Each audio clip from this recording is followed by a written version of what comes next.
De fraude oficial hay muchas más evidencias. El mayor riesgo reside en el voto electrónico.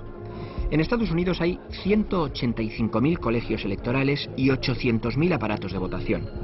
Un 38% de los votos se emite mediante el sistema de pulsación en pantalla u otros procedimientos electrónicos. Y el 80% de los votos son contados y tabulados por computadores.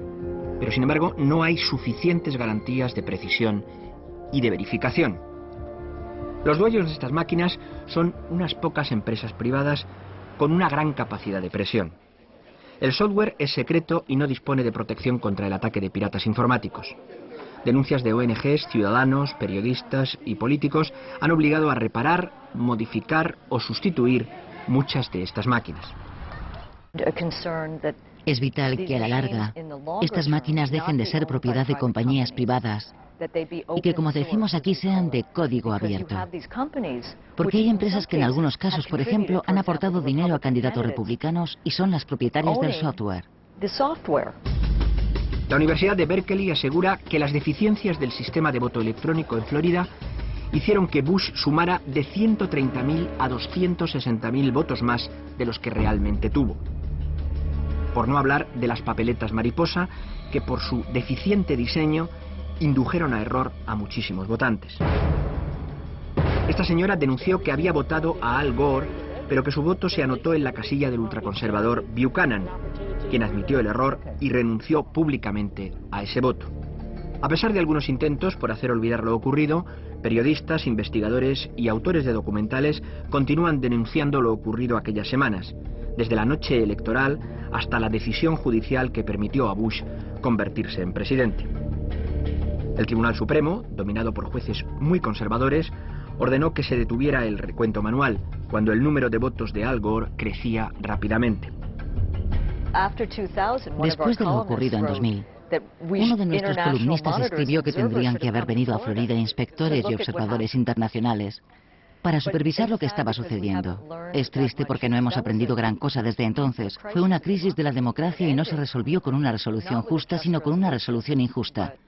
¿Y qué hemos sacado de todo aquello? Poca cosa. 4 años después, en 2004, se produjeron irregularidades preocupantes también. Estas imágenes no pertenecen a Zimbabue o a cualquier otro país de dudosa democracia en el tercer mundo. Esto ocurrió en Columbus, la capital de Ohio, el día de las elecciones. A miles de ciudadanos de los barrios más humildes se les hizo de noche esperando hasta 8 horas bajo la lluvia para poder votar. Muchos no pudieron hacerlo porque tuvieron que volver al trabajo. ¿Qué pasó? ¿Incompetencia? ¿Manipulación? ¿Fraude? Bob Fraitakis es coautor de un libro en el que se detallan algunas de estas irregularidades. Antes, los ricos siempre habían votado 2 veces más que los pobres. Pero en estas elecciones de 2004, como en los barrios marginales odiaban a Bush, lo aborrecían, se sabía que la tasa de participación iba a ser enorme. Lo que ocurrió fue que se estimó que esa tasa aumentaría en un 25% en las zonas pobres. Esto suponiendo que las elecciones transcurrieran normalmente. Necesitaban 5.000 máquinas, aunque terminaron celebrando las elecciones con 2.866 máquinas. Lo más curioso de todo es que se les olvidó colocar 125 de esas máquinas. Fuimos a averiguar dónde se les había olvidado poner esas 125 máquinas y resultó ser Columbus, una ciudad tradicionalmente demócrata, con un alcalde y un concejo municipal demócratas. Pero eso no ocurrió en ninguno de los suburbios republicanos. También se estropearon 77 de las máquinas, todas ellas en los barrios marginales.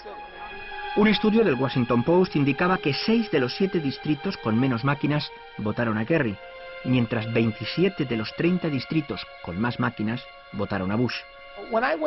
Cuando fui a quejarme de que no hubiera máquinas, me contestaron que no podía hablar en ese momento ni con el director de la Junta Electoral ni con Blackwell, el secretario de Estado, ni tampoco con el director de la Junta Electoral porque estaban reunidos con Bush.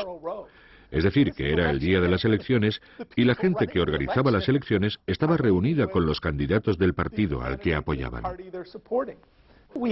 Disponemos de sondeos a pie de urna que son los sondeos más fiables del mundo. De hecho, el Departamento de Estado los suele utilizar para detectar fraudes electorales en los países que no nos gustan.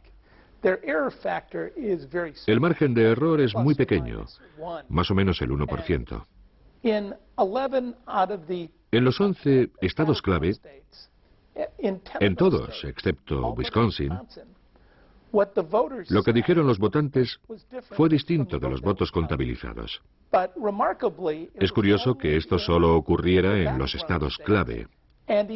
Y más curioso aún es que ese error no estuviera repartido equitativamente. En los 10 estados ganó Bush y Kerry en ninguno. Otra práctica polémica fue la impugnación o exclusión de votantes, realizada por el Partido Republicano en barrios populares, en los que la mayoría se inclina tradicionalmente por votar a los demócratas. Obtuvieron el nombre de todos los votantes recién empadronados, un dato de dominio público, y les mandaron una carta que decía: «Buenos días, acaba usted de empadronarse para votar. Por favor, responda a esta carta para que comprobemos su dirección». El votante tal vez pensó: «No voy a contestar a una carta del Partido Republicano». A los que no contestaron, les borraron del registro de votantes.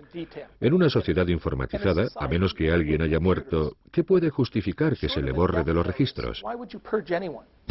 Kerry concedió la victoria a Bush, que ganó oficialmente por solo 118.000 votos. Pero los demócratas presentaron una reclamación que afectaba a más de 150.000 votos. Cuando otro abogado y yo quisimos impugnar los resultados de las elecciones basándonos en los sondeos a pie de urna y en miles de declaraciones juradas, intentaron sancionarnos, quisieron multarnos y suspendernos, castigarnos por el mero hecho de llevarlos a juicio. El Departamento de Justicia ha quedado completamente desacreditado. Han echado a los fiscales federales, los despidieron y destruyeron los emails. Últimamente han estado recibiendo citaciones a comparecer ante el Congreso, pero ni caso. La polémica decayó sorprendentemente en los medios de comunicación, pero algunos periodistas dijeron luego en privado que instrucciones de sus empresas para que se olvidaran del asunto. El día de las elecciones fui a ver a los periodistas y les dije: alguien debería acompañarme. Hay colas de entre 3 y 7 horas delante de las puertas, hace frío y está lloviendo.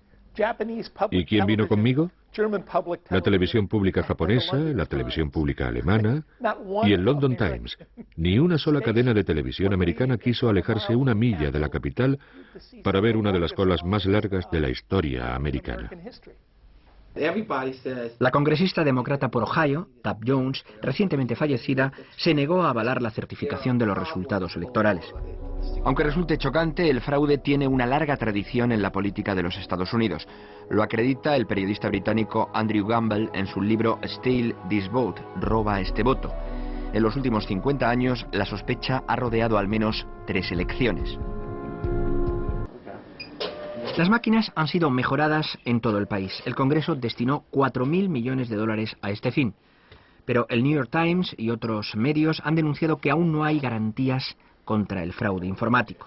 Ni siquiera se ha conseguido que las máquinas emitan un recibo que garantice al ciudadano que su voto ha sido correctamente registrado.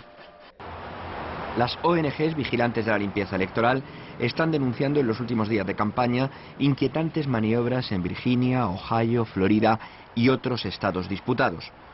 Problemas en el registro de votantes, purga del censo y supresión del derecho de sufragio de potenciales votantes.